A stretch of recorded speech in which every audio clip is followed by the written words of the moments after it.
Hi guys, morbidly unenlightened here. One gorilla, 100 men, and 1,000 videos made about this topic in the last 1 hour.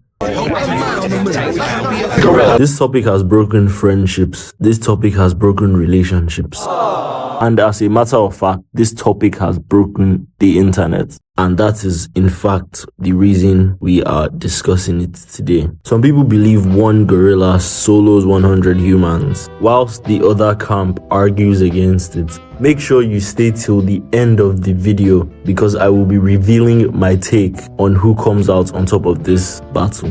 But before we get any further, let's break down some facts about this brawl.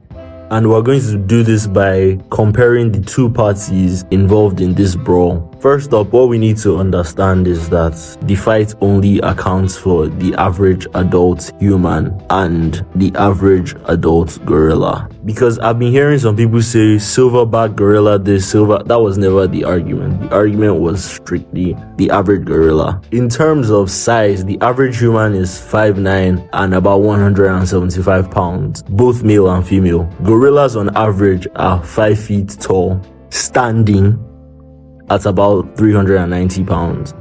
The gorilla is also 4 to 10 times stronger than the average human, so let's just call it 7 times stronger. We just take the average of that. Gorillas have much more dangerous teeth than the average human. And finally, gorillas have denser and thicker bones than humans.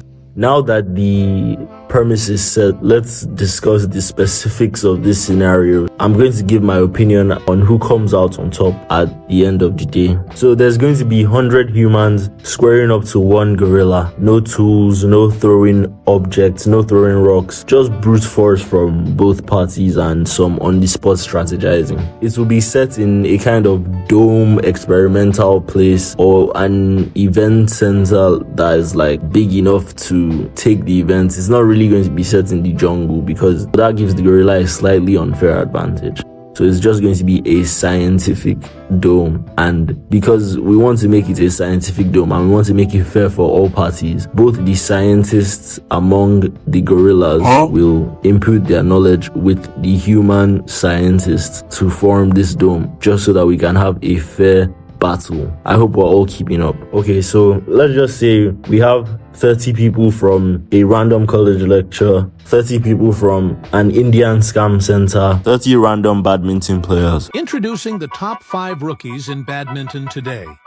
They've only just begun their training, but their talent and determination are already showing signs of true potential. And 10 YouTubers, yeah, that makes up the 100 people. And then for the gorilla, one random gorilla is picked, and randomly it's the silverback gorilla. It's also important to note that the gorilla is not going to attack the human straight away. Gorillas are actually peaceful creatures. Most people, when they think about this topic, they are thinking about King Kong or Godzilla or something. Nah, gorillas are not like that. Gorillas are peaceful animals, like the gorillas from Tarzan. Were they gorillas or were they monkeys? I'm not really sure. But that's generally the nature of gorillas.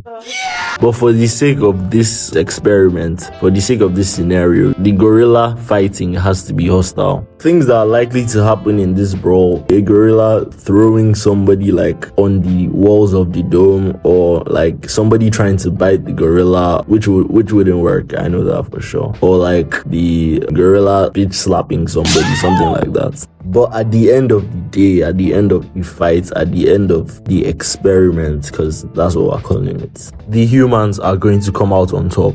Now, why do I say this? Well, it's because gorillas don't have the endurance to take on 100 men. Have you ever seen a gorilla fight before?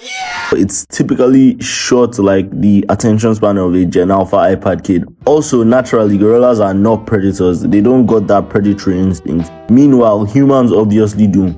There is proof in the pudding. Humans are apex predators on top of the food chain and literally get anything achievable. The reason why a lot of people are siding with the gorilla is because of how much they underestimate the power of friendship and sheer number. Number will play a huge role in both tiring out the gorilla, shutting it down, and eventually killing it. Now here's an analogy. A normal human could break 1 or 2 strands of spaghetti together, maybe 10. But have you ever tried breaking the entire pack? Bro, that shit is borderline impossible no matter how strong you think you are. Also, just a quick reminder, I have never participated in this activity. I just had to use it as an example. Another example is 100 raccoons versus 1 man. Do you think you can take on 100 raccoons? The answer is obviously no. That's basically the same for the human gorilla mass debate. If you think the gorilla wins this based on size or bite force, just think about the stats on the average human and multiply it by 100. If you're supporting the gorilla, you're genuinely an op. And I think it's important for me to state that I understand this fight is not absolute. Like, there are circumstances where the gorilla can win, but in a one-off fight, I think humans got this. Anyways, all this gorilla talk is making me want to listen to Glorilla. So,